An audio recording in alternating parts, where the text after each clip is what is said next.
Okay, children, di ba sinabi ko kahapon na half day lang tayo ngayon kasi magkakaroon kami ng meeting ng mga parents nyo? Yes po, teacher! Hala, sino ba yan? Ang ganda ng buhok. Yan ata yung mama ng rich kid. Hello, Mama! Andiyan na yung mama ni Twinkle. Hello na, Twinkle. Okay, children, dahil andito na yung mga parents nyo, sige, magsilabasan na kayo. Goodbye, children! Goodbye, teacher! Okay, sige, children, labas na kayo. See you tomorrow. Lahat ng parents sa labas, pasok na po kayo. Sige po, teacher.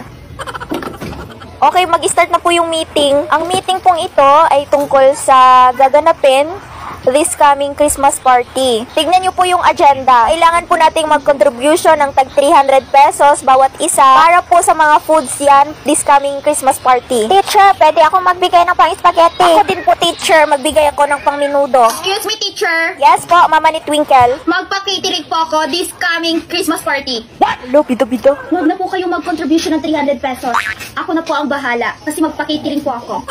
Madam, malaki po yung gagastusin kapag magpa-catering po. Don't worry, because I can afford it. Iba talaga pag rich. Eto po, teacher. Wow, thank you very much sa mama ni Twinkle na magpa-catering. Thank you so much, madam. Thank you, madam. Welcome po, welcome. Sus, bida-bida. Nalaman ko po kasi sa kabilang room, meron po silang 2 lechon. Kailangan po nating mag-contribution ng 200 pesos. Teacher, gawin ko na pong 1,000. 2,000 yung ibibigay ko, teacher. Excuse me, teacher. Yan na naman ang bida-bida. Yes po, mama ni Twinkle. Magbibigay po ako ng 5 lechon. What? This coming Christmas party. Grabe naman, 2 lechon ang Huwag na kayo pinag-usapan. mag-donate ng tag 200 pesos. Ako na bahala.